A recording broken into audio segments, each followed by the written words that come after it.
ప్రభుత్వం అన్ని రాష్ట్రంలోని అన్ని వర్గాల సంక్షేమాన్ని వాళ్ళ ఆర్థికాభివృద్ధిని కాంక్షించి అనేక పథకాలు ప్రవేశపెట్టడం జరిగింది.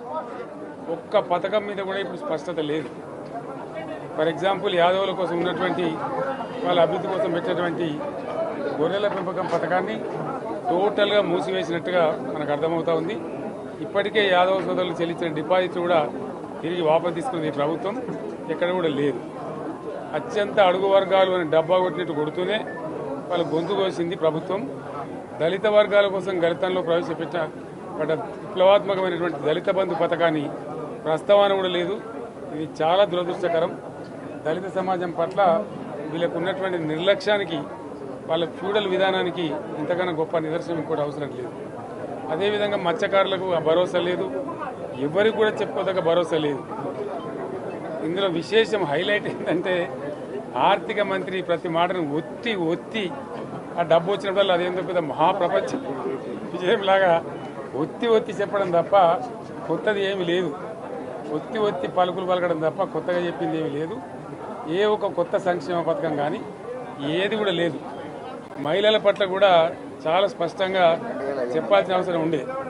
కానీ వాళ్ళు మేము 1,00,000 కోట్లతో అన్ని రుణాలు, ఆ రుణాలు వీలేదో ఇస్తున్నట్టుగా అది ఆల్రెడీ ఉన్న స్కీమే, నథింగ్ న్యూ అబౌట్ ఇట్, ఏమీ లేదు. వెరసి ఇష్యూ యాజ్ ఏ హోల్. దురదృష్టం ఏంటంటే, చాలా బ్యాడ్ లక్ ఏంటంటే, మేము కూడా ప్రభుత్వం ఏర్పడిన తర్వాత కనీసం ఒక 6 మాసాల సమయం వాళ్ళకి ఇవ్వాలని మేము అనుకున్నాం. నేను కూడా శాసనసభకు పెద్దగా రాలేదు.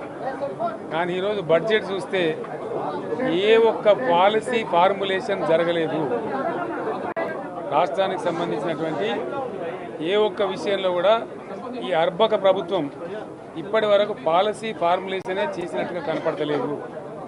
వ్యవసాయం ఉంది, మాకు స్పష్టమైన అవగాహన ఉండే ఈ రాష్ట్రంలో వ్యవసాయ స్థిరీకరణ జరగాలని మేము 2 పంటలకు కూడా ఇచ్చినాం రైతు బంధు. వీళ్ళు ఎగ్గొడతామని చెప్తా ఉన్నారు. మేమేదో రైతులకు ఇచ్చిన డబ్బును దాన్ని పాడు చేసినాము, చెడగొట్టినాము, దుర్వినియోగం చేసామన్న పద్ధతిలో దురదృష్టకరమైన వ్యాఖ్యలు చేస్తూ ఉన్నారు. అంటే ఇది పూర్తిగా రైతు శత్రు ప్రభుత్వం అనేది తెలుస్తూ ఉంది. ధాన్యం కొనుగోలు చేయలేదు, విద్యుత్ సరఫరా చేయడం లేదు, నీళ్లు సరఫరా చేయడం లేదు, చాలా ఇబ్బందులు పెడతా ఉన్నారు. ఇంకా రైతు భరోసా, రైతు బంధు గురించి ఇంకా ప్రస్తావనే లేదు. ఎప్పుడేస్తారని మా ఎమ్మెల్యేలు అరిస్తే కూడా కనీసం సమాధానం చెప్తలేరు. కాబట్టి రైతులను వంచింది ప్రభుత్వం, వృత్తి కార్మికులను వంచింది. ఒక్క పాలసీ, ఇండస్ట్రియల్ పాలసీ ఏమిటి? ఏమి లేదు. బట్టి గ్యాస్ ట్రాష్ పంచరంగల్ ఈస్మాన్ కలర్ లాగా చెప్పడం తప్ప, స్టోరీ టెల్లింగ్ లాగా ఉన్నది తప్ప బడ్జెట్ చెప్పినట్టు లేదు. రాష్ట్రంలో వ్యవసాయ పాలసీ ఏమిటి, పారిశ్రామిక పాలసీ ఏమిటి, ఐటీ పాలసీ ఏమిటి, ఇంకా ఇతర అనేక పాలసీలు, పేద వర్గాలకు సంబంధించిన పాలసీ ఏమిటి అనే దాని మీద ఏ ఒక్క దాని మీద కూడా గ్యాసు ట్రాషే తప్ప, చిల్లర మల్లర ప్లాట్ఫామ్ స్పీచ్ లాగా ఉంది తప్ప అది బడ్జెట్ ప్రసంగం లాగా లేదు. రాజకీయ సభలలో చెప్పినట్టుంది తప్ప ఏ ఒక్క పాలసీని కూడా నిర్దిష్టంగా ఈ పనిని మేము ఎట్లా సాధిస్తాం, మా గోల్స్ ఇవి, మా టార్గెట్స్ ఇవి అనే పద్ధతి కానీ పద్దు కానీ లేదు. ఇది పేదల బడ్జెట్ కాదు, రైతుల బడ్జెట్ కాదు, యువల బడ్జెట్. విశ్లేషణలో రేపు మీకు తెలుస్తుంది. భవిష్యత్తులో బ్రహ్మాండంగా మేము దీన్నంతా కూడా చీల్చి చెండాడబోతాం. Thank you.